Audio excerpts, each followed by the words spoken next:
आज देखेंगे CG BEd 2016 का हिंदी का पोर्शन। तो मैं पूरी उम्मीद करता हूँ कि ये हमारा जो वीडियो है ये भी आपकी जो एजुकेशन यानी कि जो आपका प्रिपरेशन है इसके लिए बहुत ही हेल्पफुल होगा, और आपको उसी बहाने पिछले साल के क्वेश्चन भी मालूम चलेंगे और आपको प्रैक्टिस भी इसी बहाने हो जाएगी। तो आइए देखते हैं यहाँ पे कि सीजी बीएड 2016 में हमारे क्वेश्चन किस तरीके से पूछे गए थे और हम उनको कैसे यहाँ पे सॉल्व करेंगे। तो देखिए यहाँ पे जो सबसे फर्स्ट हमारा क्वेश्चन पूछा गया है उसमें पूछा गया कि भाषाई कौशल किसे कहते हैं, यानी कि अगर आपको किसी भी भाषा में पूरी तरीके से कुशल होना है तो कह रहा है कि आपको कैसे बनना है। तो देखिए पहला ऑप्शन कह रहा है, इसमें कह रहा है कि जो सुनने में दक्ष हो, दूसरा कह रहा है कि जो सुनने और बोलने में दक्ष हो, और थर्ड कह रहा है कि जो सुनने बोलने और लिखने में दक्ष हो, और थर्ड फोर्थ कह रहा है कि जो सुनने बोलने लिखने और पढ़ने अर्थात चारों कौशलों में दक्ष हो। तो आपके हिसाब से आप खुद देख लीजिए कि अगर आपको किसी भी लैंग्वेज में किसी भाषा में परफेक्ट होना है तो केवल लिखने से या सुनने से काम नहीं चलेगा, बल्कि सभी चीज़ों के बारे में आपको नॉलेज होना चाहिए। मतलब आपको सुनना आना चाहिए, उसको समझना आना चाहिए, बोलना भी आना चाहिए, लिखना और पढ़ना। अगर आप चारों में परफेक्ट हैं तो माना जा सकता है कि आपकी जो भाषा है वो बहुत ही परफेक्ट है आपकी। तो इसलिए हमारा जो इसका जो राइट ऑप्शन होगा वो होगा option number D is the correct answer. अब आइए इसके बाद देखते हैं हमारा जो क्वेश्चन नंबर 82 है। इसमें हमसे पूछा गया कि निम्नलिखित में से कौन सा अर्ध विराम का चिन्ह है। अब आपको देखिए हर बार आपको इस तरीके से क्वेश्चन पूछा गया है, दो तीन कंटिन्यू हम लोगों ने प्रीवियस ईयर के क्वेश्चन लगाए हैं, तो आप समझ सकते हैं कि कितना इंपॉर्टेंट हमारा ये एक पूरा टॉपिक रहता है। तो देखिए इसमें आपको सबसे पहले समझिए कि अर्ध विराम का यहाँ पे साइन क्या है, ये आपको समझना है। तो मैं आपको ऑलरेडी बता चुका हूँ कि ये हमारा जो ये सिंबल आप देख रहे हैं ये कहीं ना कहीं क्या होता है, ये अर्ध विराम को शो करता है। तो ये हमारा आपका जो भी साइन है इसको ध्यान समझिएगा, ये अर्धविराम को शो करता है। तो फिर बात आती है कि सर बाकी हमारे किस तरीके के सिंबल हैं। तो देखिए ऑलरेडी मैं बता भी चुका हूँ, मैं फिर से बता देता हूँ। ये जो फर्स्ट हमको ऑप्शन दिया गया है, ये जो हमारा साइन है इसको हम कहते हैं अल्प विराम। इसको हम अल्प विराम से यहाँ पे जानते हैं। उसके बाद अगर मैं ये वाला अगर साइन की बात करूँगा, चिन्ह की बात करूँगा, तो इसको कहते हैं प्रश्नवाचक चिन्ह या फिर प्रश्न चिन्ह कह सकते हैं।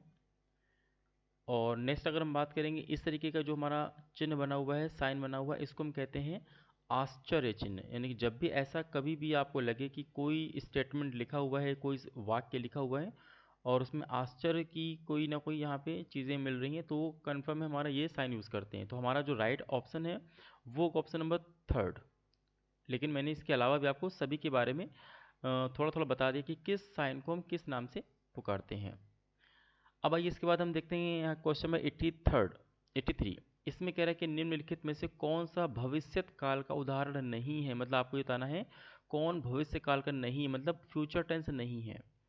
अब आपको फ्यूचर टेंस या भविष्य काल के बारे में पता है कि आपको पढ़ने से समझ में आ जाएगा, लेकिन ये भी याद रखना कि गा गी गे का हमारा रोल होता है कि वो ऐसा करेगा, वहाँ जाएगा, ये सारी बातें आपकी होती हैं। तो या फिर उसका अगर ये सब नहीं भी होता तो उसका मीनिंग निकलता है गा गी गे के रूप में।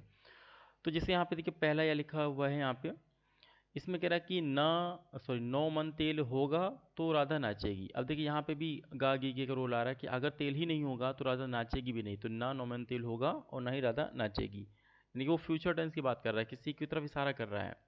उसका यहाँ पे जो बी हमको दिया हुआ है ऑप्शन, इसमें कह रहा है कि लगता है मोहन कल आएगा।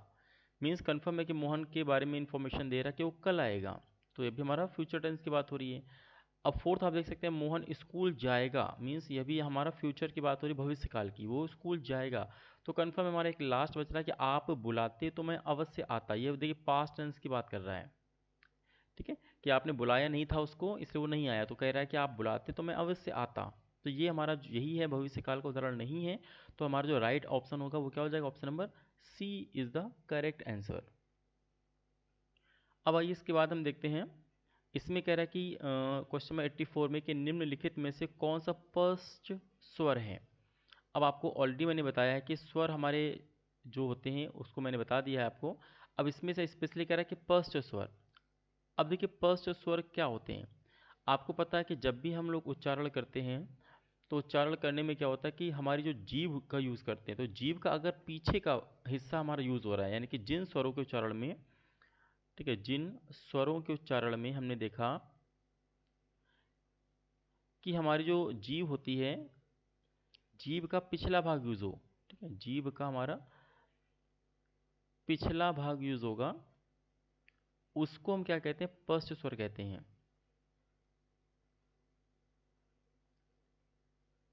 उसको हम लोग स्पष्ट स्वर कहते हैं। अब यहाँ पे बात आती है कौन कौन से ऐसे हमारे स्वर हैं जिनका हम जीभ का स्पष्ट भाग यूज करते हैं। तो आपको याद रखना है कि बड़ा आ, उसके बाद ऊ, फिर बड़ा ऊ, फिर ओ, फिर औ, फिर आप देखेंगे अंग, फिर आहा। ये हमारे कुछ आपको याद रखने हैं कि अक्षर हैं। तो इस तरीके से आप देखेंगे कि हमारा जो क्वेश्चन नंबर 84 था, इसका जो हमारा राइट आंसर होगा वो होगा ओ। ओ हमारा क्या है, फर्स्ट स्वर में यहाँ पे पूछा जाता है। इसमें ना ही ई है, ना ही ए है, ना ही आ है। तो आई होप आपको ये क्वेश्चन समझ में आ गया होगा। अब आइए आगे यहाँ पे देखते हैं। इसमें कह रहा है कि क्वेश्चन नंबर 85 में कि सूर्योदय में कौन सी संधि है। अब देखिए सूर्योदय में अगर हम बात करेंगे तो इसमें याद रखिएगा कि सूर्योदय हमारी गुण संधि है, गुण संधि, ठीक है। यानी कि हमारा जो बात करेंगे कि ऑप्शन नंबर देखिए डी हमारा राइट हो जाएगा, कि सूर्योदय हमारा क्या है कि इसमें गुण हमारी संधि राइट है।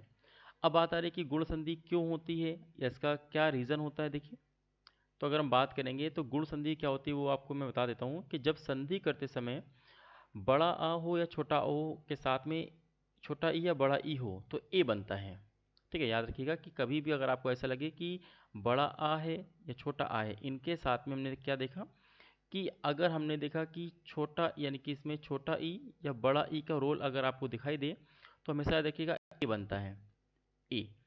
उसी तरीके से अगर मैं बात करूं कि भाई छोटा आ हो या फिर बड़ा आ हो, इसके साथ में अगर आपको दिखाई दे कि यहाँ पे छोटा ऊ या फिर बड़ा ऊ का रोल होगा तो हमेशा याद रखिएगा तो ओ बनता है, ठीक है। अब उसी के बाद एक चीज़ और है कि अगर आपको कभी ऐसा लगे कि छोटा आ या फिर बड़ा आ के साथ हमारा यहाँ पे क्या है, यहाँ पे मैंने देखा कि री का यूज़ हो रहा है, री, तो हमेशा क्या होता है ये अर बन जाता है।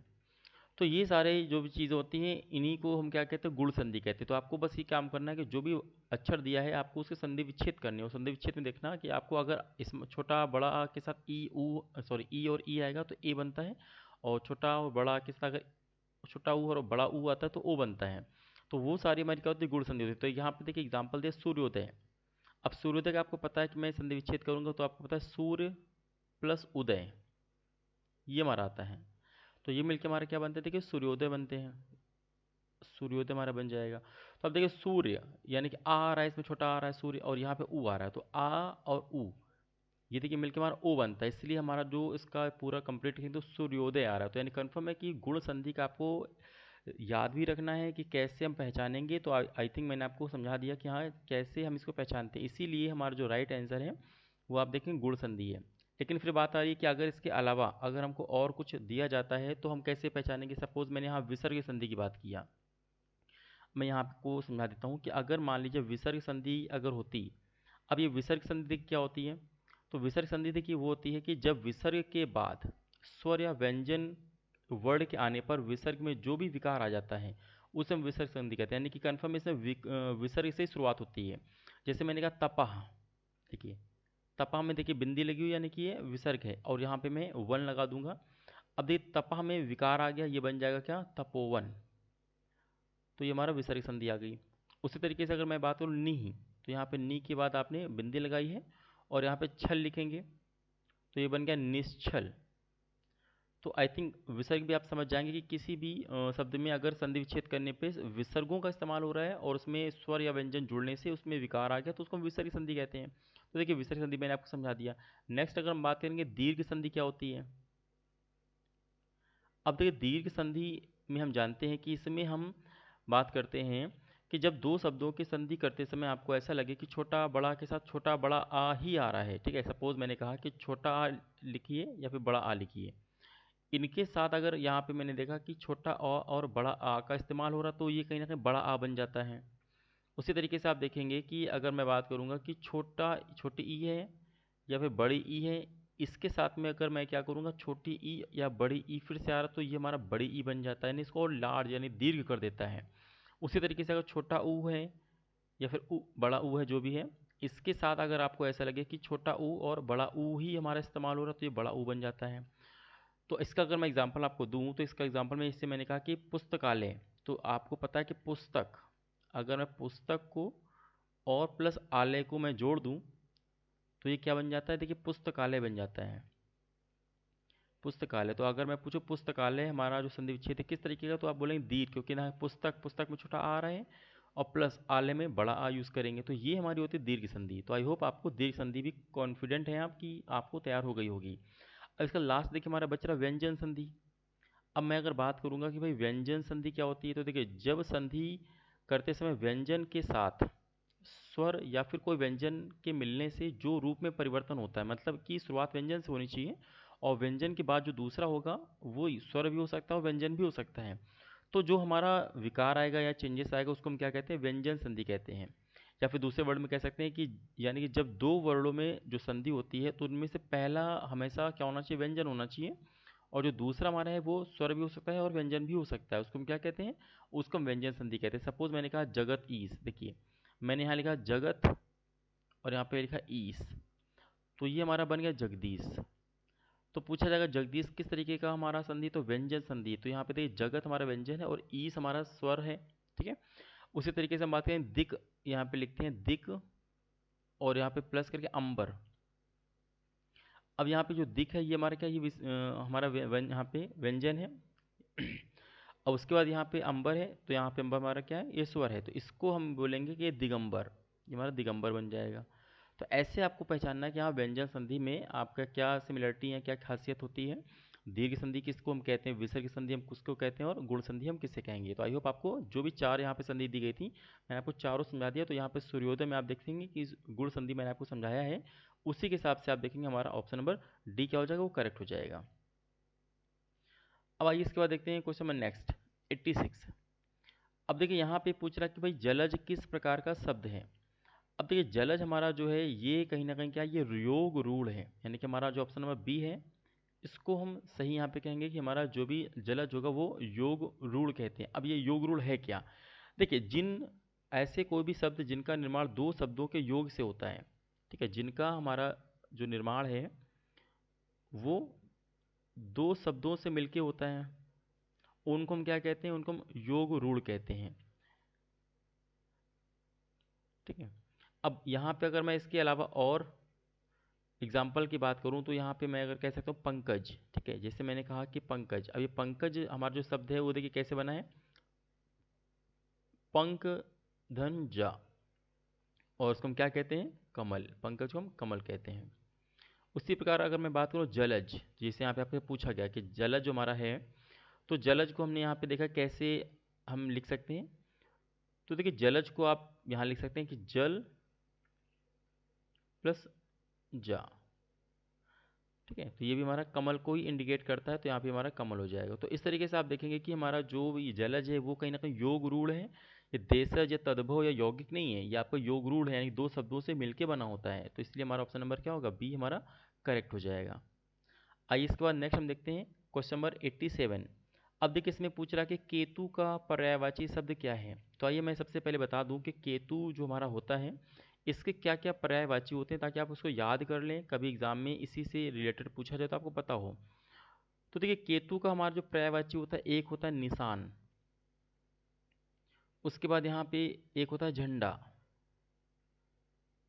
उसके बाद होता है पताका, फिर हम बात करेंगे तो ध्वजा और या फिर ध्वज।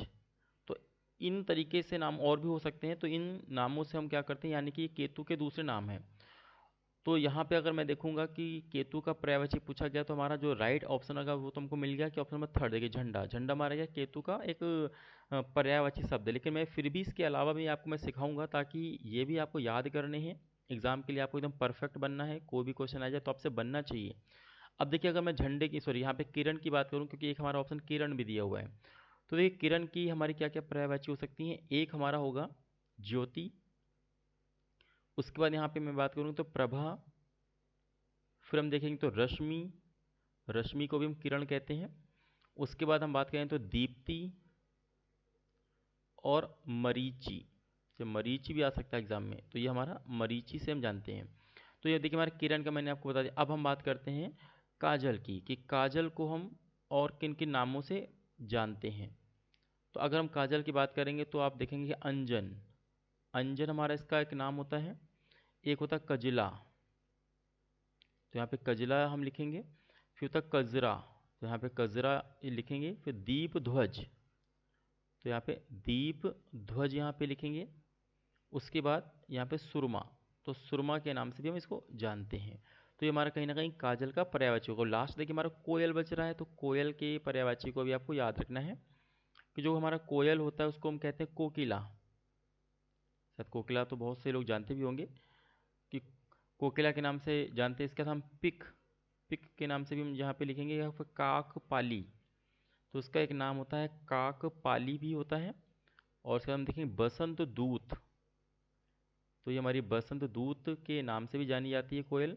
और लास्ट में लिखेंगे श्यामा, तो ये हमारी श्यामा हो जाएगी। तो देखिए ये आपको जो क्वेश्चन आया केतु का हमारा पर्यायवाची किसका है, तो झंडे का पर्यायवाची है। उसके अलावा आपको मैंने बाकी जो ऑप्शन दिए उसके साथ भी मैंने आपको अच्छे से यहाँ पे एक कह सकते हैं कि आपको मैंने समझा दिया कि क्या इसका हमारा राइट आंसर होगा। अब आइए नेक्स्ट हम देखते हैं। अगला क्वेश्चन है 88। इसमें कह रहा है कि निम्नलिखित में से कौन सा शब्द विशेषण है, मतलब आपको विशेषण बताना है। तो आपको पहले तो ये पता होना चाहिए कि विशेषण हम किसे कहेंगे या होता क्या है। तो कि आपको ऑलरेडी पता है कि विशेषण हम क्या कहते हैं, संज्ञा अथवा सर्वनाम। ठीक है, संज्ञा मतलब किसी का नाम, और सर्वनाम क्या होता है, किसी संज्ञा को प्रेजेंट करने के लिए, इंडिकेट करने के लिए जो हम शब्द यूज करते हैं, वह, ठीक है, तुम, इस तरीके से। तो संज्ञा अथवा सर्वनाम शब्दों की जो विशेषता बताते हैं शब्द, उनको हम क्या कहते हैं, विशेषण कहते हैं। ठीक है, जो भी आपका संज्ञा का या सर्वनाम की विशेषता बताते हैं, तो विशेषता बताने वाले शब्दों को हम क्या कहते हैं, हम कहते हैं विशेषण। जैसे मैं अगर इस फॉर एग्जांपल मैं अगर एग्जांपल भी दूं आपको, तो जैसे अगर कोई लंबा है तो ये लंबा लिखूंगा, मतलब उसकी विशेषता बता रहा है कि वो लंबा है। अगर कोई बड़ा है तो ये भी उसकी विशेषता को बता रहा है। या फिर कोई दयालु है तो उसकी दयालु एक विशेषता हो जाएगी। तो ये सारे आपको देखते या सुनते ही शब्द समझ में आ जाएंगे। अब बात आ रही है कितने प्रकार के होते हैं। देखिए विशेषण के बारे में हमको सीखना है कि कितने प्रकार के होते हैं। तो देखिए सबसे पहले हम बात करेंगे गुणवाचक। विशेषण हमारा एक गुणवाचक होता है। उसके बाद एक हमारा होता है जिसको हम कहते हैं संख्यावाचक। एक हमारा विशेषण संख्यावाचक कहलाता है। नेक्स्ट हमारा होता है इसको हम कहते हैं कि परिणामवाचक। तो यहाँ पे हम परिणामवाचक हम यहाँ लिखेंगे। और नेक्स्ट यहाँ पे बताया जिसको हम कहते हैं कि सार्वनामिक, सार्वनामिक। अभी क्या क्या होता है इसके अंदर, देखिए मैं आपको ओरली बता देता हूँ कि आपको ऐसा लगे कि किसी भी संज्ञा या सर्वनाम की कोई गुणों को बता रहा है, गुणों को बता रहा है, तो हमारा गुणवाचक होता है। तो आपको ऑलरेडी पता है गुणों का मतलब क्या हुआ। सपोज मैंने किसी इलाके का नाम लिया कि धर्मपुर। अब मैंने कहा धर्मपुर स्वच्छ नगर है, तो मैंने देखिए उसके गुणों को बता रहा हूँ कि वो एक स्वच्छ नगर है। तो यहाँ पे केवल आपको बताना है कि हाँ किसी के गुणों की बखान करना या फिर बुराई भी कर सकते हैं। ठीक है, यानी कि उसकी विशेषता गुणों, यानी कि कोई दुष्ट है या कोई भी जैसा भी है। अब अगला हमारा है संख्यावाचक। अब देखिए संख्यावाचक में आपको लगेगा कि किसी भी संज्ञा या सर्वनाम के प्रेजेंट करने के लिए पक्का है संख्या का इसने यूज़ किया होगा। तो जैसे आप कह सकते हैं कि संख्या अगर कहीं पे इस्तेमाल की गई है, जैसे कि शाम के पास 2 पेन हैं। ठीक है, तो विशेषता क्या बता रहा है कि इसके पास 2 पेन हैं। ठीक है, तो इस तरीके से संख्यावाचक की हमारी विशेषता होती है। अब देखिए नेक्स्ट हमारा परिणामवाचक। इसमें क्या होता है कि संज्ञा या सर्वनाम का इसमें जो भी काम होता है उसमें परिणाम की आपको ध्वनि उत्पन्न होगी, जहाँ आपको कहीं ना कहीं एक रिजल्ट मिलेगा। तो यहाँ पे देखिए जो हमारा पूछा गया ना कि इसमें कौन सा शब्द विशेषण, इसमें आपको पहचानना है कि निपट, रुपया, पैसा, नियम और केवल में क्या हो सकता है। देखिए हमारा जो राइट ऑप्शन होगा वो होगा फर्स्ट वाला निपट। निपट का मतलब होता है निपटना। अब निपटने का मतलब ये हुआ कि किसी चीज़ से निपटना हो सकता है, काम से मैं अपने निपट गया है ना, इस तरीके से। तो आपको एक परिणाम मिल रहा है कि हाँ मैं अपने आज की डेली लाइफ से मैंने निपट के अब घर जा रहा हूँ या जो भी है। तो ये हमारा परिणाम को शो करता है, यानी कहीं ना कहीं एक विशेषण का एक टाइप है। तो हमारा जो राइट आंसर होगा सीधे हमारा हो जाएगा ऑप्शन नंबर ए, हमारा करेक्ट हो जाएगा। और जो चौथा मैं देखिए बताने वाला था सार्वनामिक, इसमें क्या होता है कि जब कोई सर्वनाम शब्द संज्ञा शब्द से पहले आता है। ठीक है, कोई सर्वनाम अगर संज्ञा से पहले आ जाएगा तो वो जो हमारा होता है उसको क्या कहते हैं, हम सार्वनामिक के नाम से जानते हैं। तो आई होप आपको क्वेश्चन समझ में आ गया होगा कि हाँ आपका जो विशेषण है कौन है और क्यों है, क्योंकि ये हमारा परिणामवाचक विशेषण होता है इसलिए। अब आगे आते हैं क्वेश्चन नंबर 89 की बात हम करेंगे। अब देखिए 89 क्या चीज़ है, इसमें सीधे कह रहा है कि रचना के आधार पर कौन सा वाक्य का भेद नहीं है। तो मैं बता दूं कि भाई रचना के आधार पर वाक्य के भेद कौन कौन से होते हैं वो आपको याद रखना है, वाक्य के भेद। और ये जो हमारे वाक्य के भेद हैं वो किसके आधार पे हैं, आपको ये भी याद रखना है, रचना के आधार पर। यानी जब भी आप वाक्य बनाते हैं, लिखते हैं वाक्य, तो उसके आधार पे हमारे वाक्य जो होते हैं वो 3 टाइप के होते हैं, 3 प्रकार के। अब ये कौन कौन से 3 प्रकार के होते हैं, देखिए पहला हमारा होता है जिसको हम कहते हैं सरल वाक्य। आप ऐसे सेंटेंस लिखेंगे जो एकदम सरल होंगे, जैसे राम जाता है, ठीक है, श्याम खाता है, ये सिंपल से वाले। और जो हमारा सेकंड टाइप का होता है वो होता है मिश्रित, मतलब 2 शब्दों को या 2 सेंटेंस को मिश्र करना होता है, उसको हम कहते हैं मिश्रित होता है। और तीसरा हमारा होता है इसको हम कहते हैं संयुक्त वाक्य। तो ये हमारा संयुक्त हो जाएगा। तो यहाँ पे कल रचना पूछा गया था कि भाई अगर हम लिखते हैं तो किस तरीके से लिखते हैं, तो यहाँ पे कर्म का कोई यहाँ पे लॉजिक नहीं है। तो इस तरीके से आप देखेंगे हमारा फर्स्ट, थर्ड और फोर्थ तो है, तो कह रहा है कि रचना के आधार पर कौन सा वाक्य का भेद नहीं है, नहीं पूछा गया, मतलब हमारा ऑप्शन नंबर बी एकदम करेक्ट हो जाएगा। अब आइए इसके बाद देखिए लास्ट हमारा ये क्वेश्चन पूछा गया है। इसमें कह रहा है कि लंगोटी में फाग खेलने का क्या अर्थ होता है। अब देखिए यहाँ पे एक ये मुहावरा है कि इसमें लंगोटी में फाग खेलने का अर्थ कह रहा है कि मांगलिक कार्य करना, तपस्या करना, या फिर मौज करना, या फिर दरिद्रता में आनंद मनाना। तो आप खुद सोच सकते हैं, इसका नाम ही कह रहा है लंगोटी में फाग खेलना, इसका सीधा मतलब है दरिद्रता में आनंद मनाना। अगर कोई कह सकते हैं दरिद्र व्यक्ति है, तो उसमें भी अगर वो खुश है तो उसको सीधे यही बोला जाता है कि लंगोटी में फाग खेल रहा है, ठीक है। तो आई होप आपको, देखिए मैंने 2016 का हिंदी का पोर्शन पूरा कवर करा दिया है। 17, 18, 19 ऑलरेडी पढ़ा हुआ है, तो आई थिंक आपकी हिंदी की बहुत अच्छे से प्रैक्टिस कर सकते हैं। इसके अलावा बाकी अदर जो भी हमारे पार्ट बचे हुए हैं, इंग्लिश का या फिर शिक्षण अभिरुचि या फिर रीजनिंग पोर्शन या फिर जीके के, मैं सारे आपके वीडियो यहाँ पे अपलोड करूँगा। बस आप अच्छे से प्रिपरेशन करते रहिए और हमसे हमेशा जुड़े रहिए, कि ताकि, क्योंकि आप अभी तो बीएड एंट्रेंस एग्ज़ाम की तैयारी कर रहे हैं, तो आपका पर्पज़ है बीएड एग्ज़ाम को क्वालिफाई करना। जब क्वालिफाई करेंगे, आप एडमिशन लेंगे, उसके बाद कॉलेज जाएंगे, उसके बाद आपका काम यहीं पे स्टॉप नहीं होता, बल्कि आपको आगे भी क्या करना है, डिग्री लेने के साथ साथ आपको गवर्नमेंट टीचिंग के लिए अप्लाई करना है। उसके लिए आपको पता है कि टेट वगैरह की तैयारी आप करना है, चाहे वो स्टेट लेवल का हो चाहे सी टेट की तैयारी करनी हो। उसके बाद आपको, अगर अदर स्टेट के हैं, तो आपको पता है कि सुपर टेट की भी तैयारी करनी है आपको, मतलब आपको कंटिन्यू टीचिंग एग्ज़ाम की तैयारी करते रहनी है। तो हमारे इस चैनल में डेली आपको यहाँ पे रेगुलर बेसिस पे हर तरीके के वीडियोस मिलेंगे। अभी आपको मैं बीएड की प्रिपरेशन करा रहा हूँ, जब बीएड में आप एडमिशन ले लेंगे, फिर आपको अभी से रुकना नहीं है बिल्कुल भी। आपको तुरंत लेते होने के बाद, तुरंत आपको एडमिशन के बाद अपने सी टेट की और आपके सुपर टेट की तैयारी करनी, ताकि 1-2 साल के अंदर आपको एंट्रेंस एग्ज़ाम बहुत अच्छे से क्वालिफाई हो सके। तो इसी उम्मीद के साथ हम मिलते हैं एक नेक्स्ट वीडियो में, तब तक के लिए बहुत बहुत थैंक यू।